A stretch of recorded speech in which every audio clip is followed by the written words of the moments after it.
Hi, it's Ike from Groovy Entertainment. Today we got another book to read for you. Today's book is Winnie the Pooh, Sheet Dream Brew from 2012. So let's get started. It was bedtime in the 100-acre woods.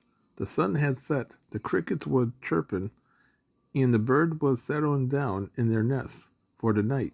But inside his cozy house, tucked into his comfy bed, little Roo wasn't the least bit sleepy.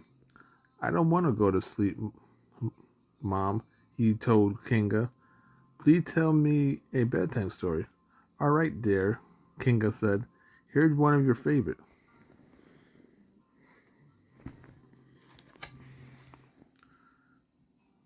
Kinga's story, Roo the Explorer. Once upon a time, there was a brave explorer named Roo. He traveled far and wide, discovering wonderful, great and small. He climbed the tallest tree in the world, scaled steep mountains, and crossed rugged rivers. But even explorer must rest, and the explorer grew tired. Where could he sleep? First he settled down in a muddy puddle, but it was far too squishy. Next he tried a prickly rose bush, but that wasn't comfortable at all. After that he decided that a fallen log looked like a fine bed, but it wasn't. He kept rolling right off it.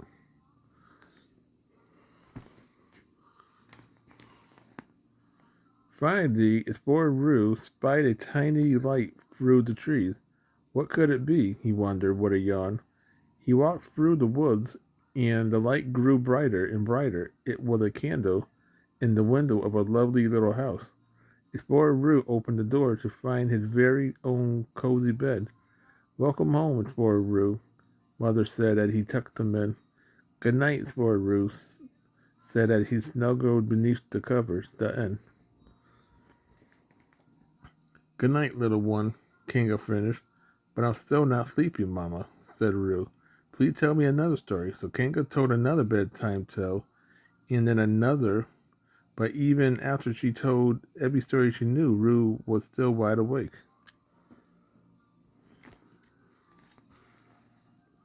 Oh dear, Kinga said with a sigh. I'll be back in a moment, Roo. Then she hurried off to seek help from her friends. The first one to arrive at Roo's bedside was Pooh and Piglet. We heard you need a bedtime story to help you fall asleep, Pooh said. Luckily, I know just the one. Pooh's Story, The Land of Honey. Once upon a time, there was a bear of very little brains. One day, the bear opened his cupboard to get some honey and found that all the pots were empty. Oh, brother, he said, where does all the honey go? At that moment, he heard a Chatterin turn in very quickly, or at least quickly as a bear of considerable girth could turn. He was just in time to see a honey pot rolling out of the door. Come back, he cried, rushing after it. The bear followed that honey pot off through the woods. He followed it until it came to a place he never seen before. It was a land of the honey. The grass was made of honey. The trees were made of honey. Honey bees buzzed everywhere, but was far too busy even to think of stinging hungry bears. And so that very hungry bear settled in for a very tasty supper, then lay down in a honey bed beneath a honey blanket. Certainly that would have certainly he would live there honeyedly ever after the end. Are you sleepy now, Roo? Pooh asked hopefully. Nope, Roo explained, and he hopped out of bed. But your story made me awfully hungry, Pooh Bear. Soon Roo was back in bed with a glass of warm milk. Shall I try my story next? Pooh asked uncertainly. I don't know. That is the right short for a bedtime story, Please tell it, Piglet, Roo said. I love all sort of stories. All right, I'll try my best. Piglet took a deep breath and began. Piglet's story, Snuglet the Brave. Once upon a time, there was a little small animal who lived in the woods. His name was Sir Snuglet. Snuglet was small but unusually brave. Bush slaughter animal would often come to him for help with frightening situation. One day, Tigger said Snuglet of a creature lurking in the woods. It was tall as a tree, Tigger cried, and twice as terrifying. I'll go have a word with it. Snuglet said, I won't have tall creatures scaring my friends. It simply won't do. Snuglet marched bravely into the woods and found the creature high in a treetop, frolicking in a most menacing way. Well now, Snuglet began. I think we better discuss this matter of your frightenness. The creature responded by snooping down, grabbing Snuglet and sweeping him up into the air. Let me go, Snuglet cried. I won't have it, he added. And then he said, variety, other brave things. In the end, his courage unnerved the creature. It dropped him and flew off, never to be seen again. The end.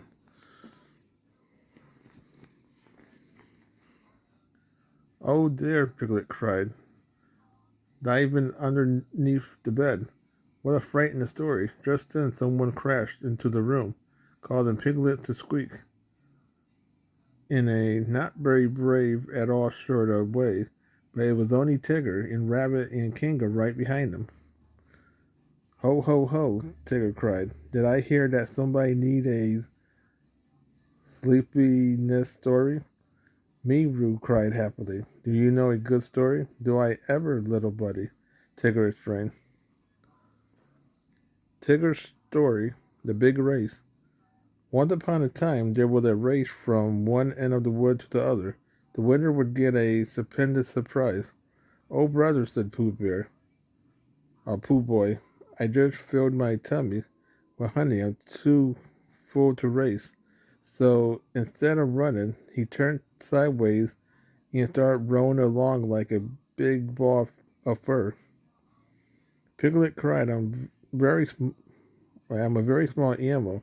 I'll never win. So he hopped in a honey pot and floated down the stream.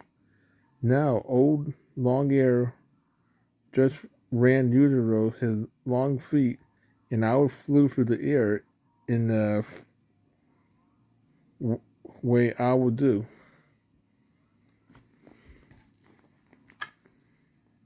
Oh no, Roo Boy cried. How are you going to win? Never fear, little buddy, Tigger said. Winning race is what Tigger do, Roo.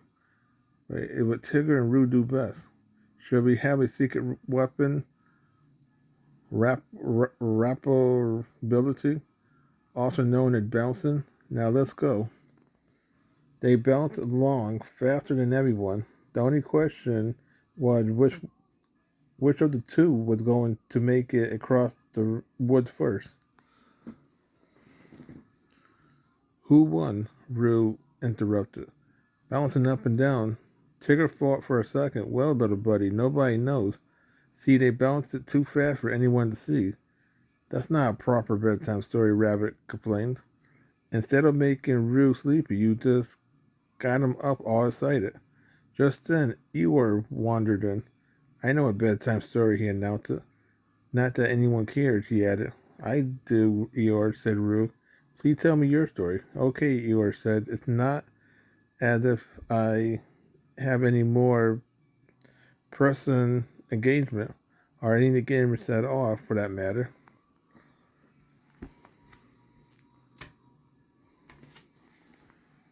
Eeyore story. The umbrella are not, possibly not.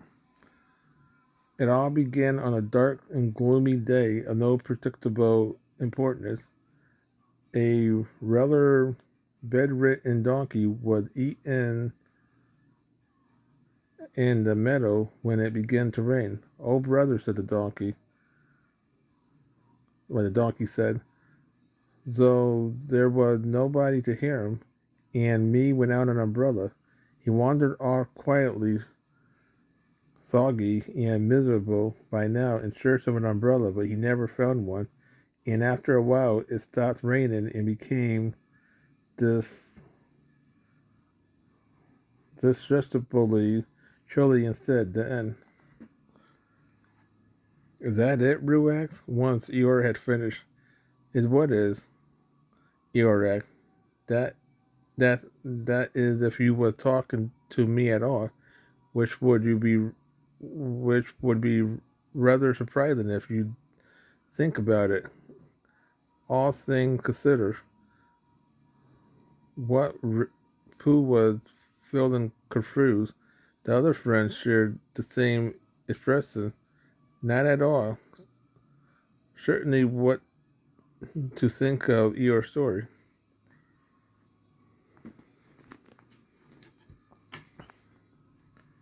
That wasn't a proper bedtime story either, Eeyore Rabbit said impatiently. Now stand back, all of you, and let me take care of this.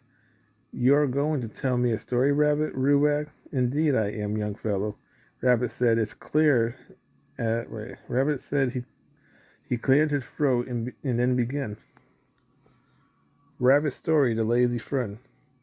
Once, once there was an rabbit who lived amongst a bunch of loafers. All summer they played and slept and ate all the rabbit honey, while he day after day in his garden. When winter came, the rabbit had a nicely stocked larder, but his friend had nothing, since they'd done nothing to prepare for the winter.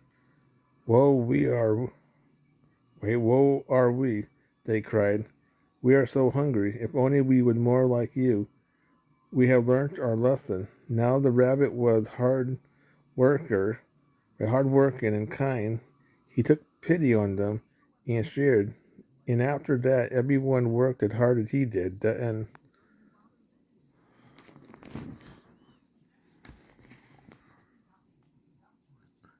You see, a good story teaches a lesson, Rabbit said.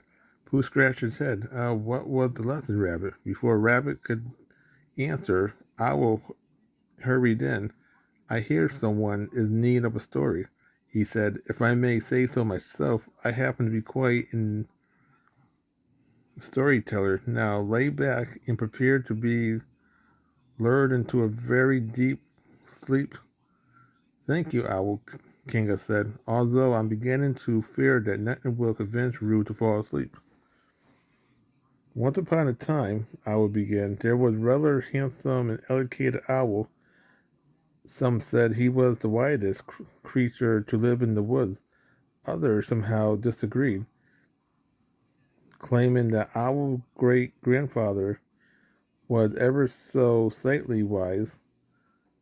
Then again, in case could be made for Aunt Mildred, given the way she comported herself in the great debate of a Rue laid back, wondering when Owl would go get to the good part of the story. But Kanga had taught him not to interrupt, so he closed his eyes and waited. Owl's story continued for quite some time, though nobody could have specified exactly how long or breathless what the story might be about. That was because the longer Owl talked and talked and talked some more, the harder it became for everyone to keep their eyes open. Before long, Owl had to raise his voice to hear himself over the course of his friend's snoring. Well done, Owl interrupted himself at last. I suppose I should have finished tomorrow when everyone is a bit more alerted. He pulled the cover up on Rue's chin. Good night. Nobody answered except Rue, who yawned and opened one eye halfway. Good night, Owl, Rue mumbled.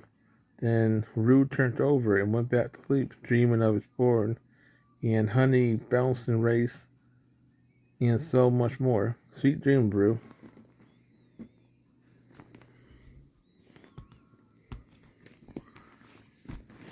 So that was Winnie the Pooh, Sweet Dream Brew, from 2012. So if you like, subscribe, share, and comment. Have a groovy day with another video coming out real soon.